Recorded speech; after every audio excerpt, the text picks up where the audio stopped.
All right, I'm back with another episode of the I'm Not a Hater podcast. I guess I gotta stay in your algorithm, so here it goes. Here's another one, another fresh episode for your timelines and YouTubes and Spotify's, Facebooks and Instagrams and everything else in the world.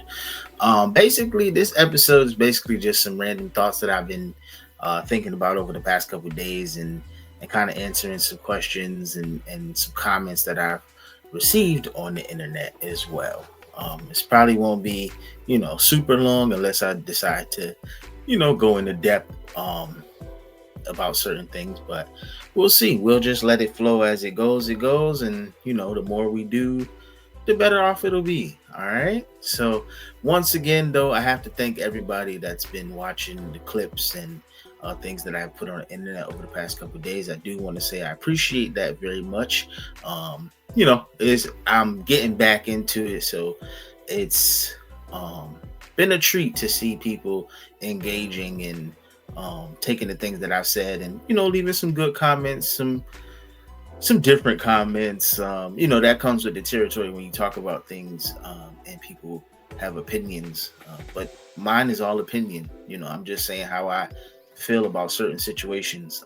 It's not really meant for, anything to be nasty or anything like that. I'm never going to do that just because I don't feel like that's necessary in the world. I'm not that type of person on a daily basis. So why would I come on the internet things of that nature and act out of character? That wouldn't be who I am. That wouldn't be my authentic self.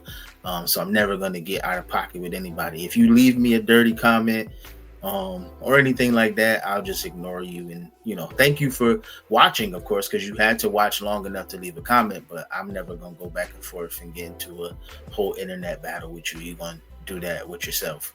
But that it is what it is. Like, that's what people sometimes do when they troll on the internet. They do that.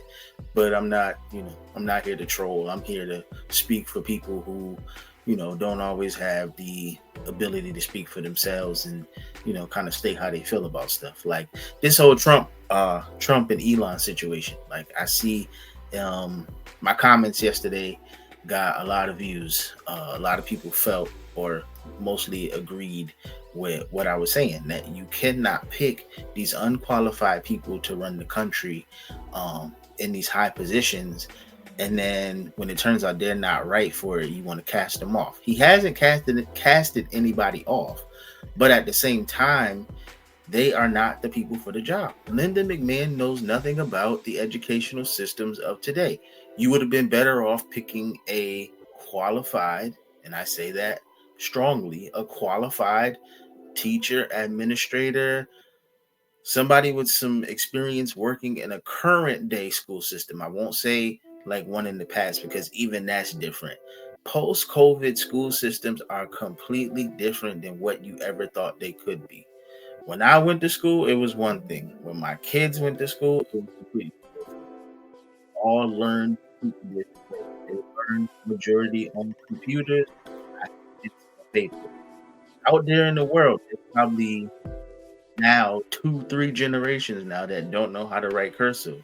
I still know how to write cursive. I still have a great signature to this day. But it was taught. Things change, right? You don't want somebody running systems that can't adapt with the time. I'm not being rude. It's just the facts. Lyndon McMahon is not the perfect person for the Department of Education. And shout out to the federal judges that continue to block all these asinine reasons to dismantle things. Um, because what are you doing exactly? I mean, I know they want to tear the country apart and want us to be living, poorly, but come on, you got to have a heart and got to have consideration at some point to realize that that's not the way to go. Tearing apart the country to quote unquote build it back up your way is just another way to say we wanted to go back to segregation and racist times. Even in those times, you still had people who, and of course, right, there's people that don't care one way or the other. But what it showed me was this whole Trump era. What it showed me is that there are a lot of people who sit home and they keep their racist thoughts undercover, and then they come out, they work a job, because it's a melting pot. The world is a melting pot. They come out, and they work with these people, and then they go home and then they have these racist thoughts. And not to say that, oh, they voted for Trump because he's a racist. They probably felt like he was the best candidate. And okay, great. That's what you did. But at the same time, you're starting to see block for dismantling, blocking the Harvard, losing Harvard's funding, blocking, this and that, and blocking all these other things, because people have a heart, people have thoughts, and people have their own feelings. They're not going to be bamboozled by this person who was sent to destroy everything that's been worked towards for the past 16 to 20 years. And I'm not saying that Democrats are 100% correct, because they have their faults as well. But watching this day by day and watching what they're doing and allowed to do because, they have money and they are Republican is bananas to me. And it has to stop somewhere. Somebody somewhere got to do something to stop this train before it gets too out of control. It's already out of control, but somebody got to stop it before it gets too out of control. And that's just, that's just my thought on that. Like, seriously, the whole organization has to be stopped. If you want to tear something down, tear down these people in these seats, congressional seats. Tear them down. Start fresh with some people with some new ideas and some new ways to do things, because that's the only way you really gonna get an accurate change in this country.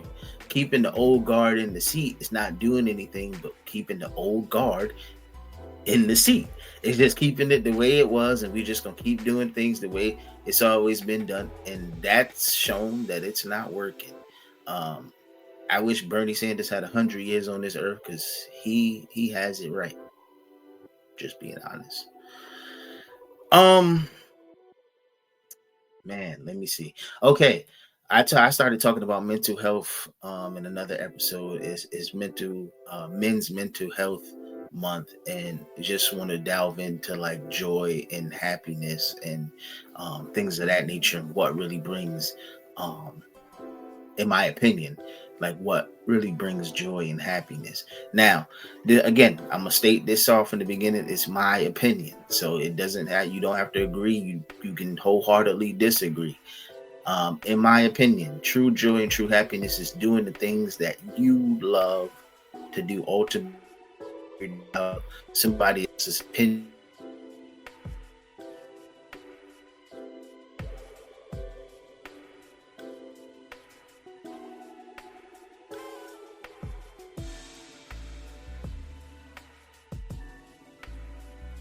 Crashed out on me, but I'm gonna keep going. All right, so I'm a person that likes to take care of my family and all friends, right? That personally brings me joy. Taking care of my sons and family and things like that, it brings me joy. The true happiness aspect of it is to watch my kids, be able to watch my kids grow up and do great things in this world, right?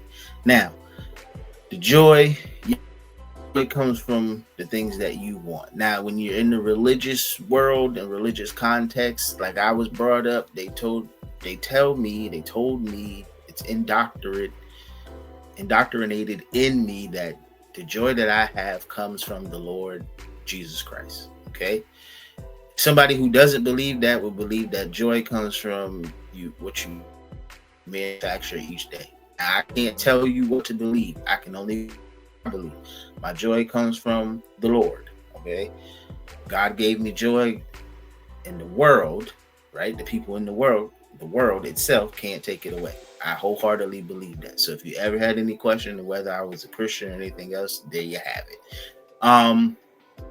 Joy I have, the world can't take it away from me. That's what the songwriter said. And yeah, so with that being said, like, I believe your belief system determines what you feel joy is. Your happiness as well. Like, I believe that all that determines that, and that it really can't be affected by any other person. Your brother, your mother, your sister, they can't take your joy away if you have it. If you hold it close to the vest and hold it close to you, they can't take it from you. It just is what it is. You are in control of your joy though, and you can turn it on and turn it off, because every day isn't rosy. Every day isn't all smiles and happiness. It's gonna be sometimes where you have bad days, but still in that, turn your joy on. If you feel like you're gonna be having a bad day and you notice like I don't have that joy within me that I normally have, or I'm not, you notice that you're not being pleasant with people, turn your joy on. Okay. And this may sound like a sermon. It may not. I don't know. But somebody out there hasn't turned their joy on in the past couple of days. And I'm here to tell you, turn your joy on, activate it, because you are somebody else's example. Like we're all examples for people out in the world. And you may not think about it that way, but you are. Every day when I step outside, it's personal for me. Every day when I step outside, I realize that I'm an example for somebody. When I get to that school building, I'm an example for those kids. Now, am I the greatest example? Probably not. I'm probably not the best example in the world. But at times when I pull through and pull it out of myself, right? I'm a great example.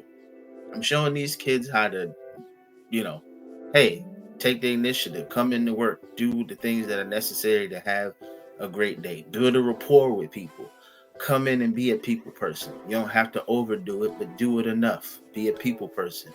Come in. And notice I keep repeating, come in. That's the number one thing. Come to work. And I'm not a part of any like initiative to make kids feel like, oh, you have to get a job and sit in the class. And no, because I truly believe that you have to follow whatever destiny is in front of you. But if I'm gonna be a good example, yeah, I'm gonna show up to work. I'm gonna do what I'm asked. I'm gonna do my job to the fullest, and then boom, I'm gonna have a little fun with y'all because I'm gonna show y'all like this is what is necessary for like a good life. I live a good life. I have fun.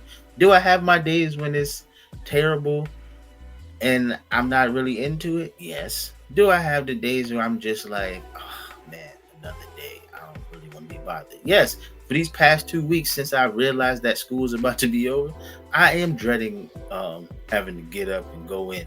Yes, but when I get there, do I turn it on? Yes, I turn it on, and then when I leave and realize we're still not done yet, I turn it back off. I get a little sad, but I still realize we're getting close to the goal, and then I keep it moving. I keep it pushing. It is what it is. Like I'm not about to sit here and make excuses. I can do that, but I do realize that I bring a lot of joy to people, so I have to turn it on and keep it on at all times because it's important for me to be the light. Okay, if there's no light, we just in a world full of darkness. We don't. Somebody has to be the light, and if it's going to be me, then oh well, so be it. I'll be that light, and that's just again, like I always say, it is what it is. I'm gonna be that light for people. Okay. Man, yeah. I mean, like really, it's just like random thoughts. I think about that often because people always say like, "Oh, don't let nobody steal your joy." You can't. It's yours. You own it. Like, can nobody steal something that you own? That's crazy. Don't even let people get that close to you to steal anything that belongs to you. It's your joy. You display it when you want. You pull it back when you want. That's just how I feel. Every day you don't have to be, shucking and jiving and happy all the time. You don't have to. There's some days where you can be in a sad place. Now, I don't suggest you stay in it, but things happen. Like people are human, so you're gonna go through emotions, right? There's gonna be days where you 100%, and there's gonna be days when you 50%. It's gonna show. Perfect example, right? This lady saw me again. I'll use a work example. This lady saw me. I was at work. She saw that she said, "Mister, I noticed that you haven't been your normal self lately." And for those who don't know my normal self, I got people, they laugh and they having a good time. It was just that particular day though. I was feeling tired, right? It been through a lot this school year, did a lot. And it had caught up to me. And I was just in a moment where I probably was just looking off. Matter of fact, I was looking off into like space or something. And she felt like, let me tell him at this opportune time, he hasn't been himself. And that was a reminder for me, like, man, if they could see it, then I'm wearing it on my face. All right. I gotta shake it off, right? So I did. I took a moment, I shook it off. Then for the rest of this time that she's seen me for the rest of this year, she's like, now you back to yourself. You're looking like it. You're looking good. You're smiling. You look happy, And I had to remind myself, like, hey, you are the light for somebody else. Be that light. Be that for that person. It's just, I hate to sound like a broken record. It just is what it is. You are that light. You got to be that. When it's time, show them. Mr. Brown is always there. He gonna do what he need to do. It's necessary. Like, I'm really, again, it's all about positivity. Like, just a positive person. I'm optimistic. I see finish lines and everything. I don't normally look at the road as like, wow, it's so much. I'm like, yeah, we could get there. We could do it. We can get there faster. And then, like I said in previous episodes, it may annoy people, and it probably does, that I'm so like, yeah, we can get that done. And they may not feel that way, but that's just, it's also like the way you was raised. Like I said with the joy thing earlier, it's your belief system. If your belief system is, been taught to you, and then unless you unlearn your belief system, you're going to keep those beliefs and those values close to you for as long as you live. Now, like I said, a lot of people in the past couple of years have gone through the process of, maybe unlearning some things because they feel like those things are toxic and they feel like those things aren't necessary for them anymore. And that's great if you do that. But most people have chosen to stick to what they know. Why? Because it's safe and it's easy, right? So I stick to what I know, not because it's safe and it's easy, because most of it was the right thing to do. Now, some of the stuff that I didn't agree with that I had to do growing up, have I removed it or moved on from it? Yes, I have. Was it easy? No. It wasn't. But I have done it, and it is what it is. Like, I deal with it accordingly. And that's just that. Like, you can still be you with a different set of rules and a different set of actions. You don't have to completely change everything at the face value. Like, leave something that people still remember and still realize that's you. You don't want to become a totally, completely different person, but you could change the stuff that is in your brain and underneath and still be you on the outside, if that makes any sense. But yeah, my final thoughts is this. Is what I realized over time is that your joy, your happiness, your thoughts, your feelings, they all belong to you.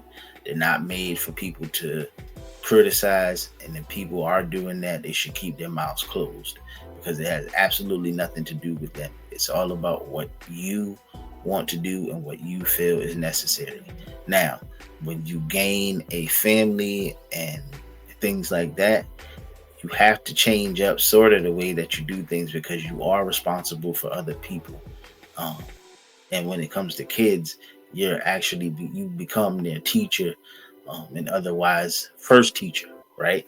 Because when they go to school, that's considered their second teacher. You teach them first at home, and then when they go to school, they learn secondary. But that base that they learn at home should be strong. So make sure you have your things in order before you have children. You don't want to have them and it's chaotic, because then everything they do is going to be chaotic, and it's just going to be a long line of chaos. And you want to get away from that as soon as possible, because everybody wants their lives to be a linear plane going upward, not some kind of squiggly line going crazy. You want it to be smooth and on the up and up. And if I can leave you with anything, just remember that. You want life to be smooth and on the up and up. Now, is it going to be that every day? No, it's not. It's going to be, peaks and valleys, right? Of course, everything's not going to be great every day. You're going to have your moments where, or even in life period, you're going to have your moments where you up, you're going to have your moments where you down, but you still got to keep working, got to keep moving. I do subscribe to that. Like, please, if anything, you remember, if you don't remember nothing else, do not stop your motion. Always keep going, always keep moving. Because there's going to be something that comes around the corner that's going to impact your life in a good way. And if you're moving, you'll run right into it, and it won't stop your progress. You just grab it and keep it going. If you stop, you won't ever get to it. I do want people to be successful in life. I do want people to know that they can reach the goals and dreams and aspirations that they are after. Right? You could do it, but you just got to put the work into it. It's not going to just hit you in your face at all. You got to get out there. You got to put a little work in. Like I always say your prayer and then get to moving. God plus you equals goals at all times. Peace and love. This is the I'm Not a Hater podcast, giving you some random thoughts and answering some questions that may have been posed on the internet. Peace and love. I'll see y'all when I see y'all. I'm back, baby. We out.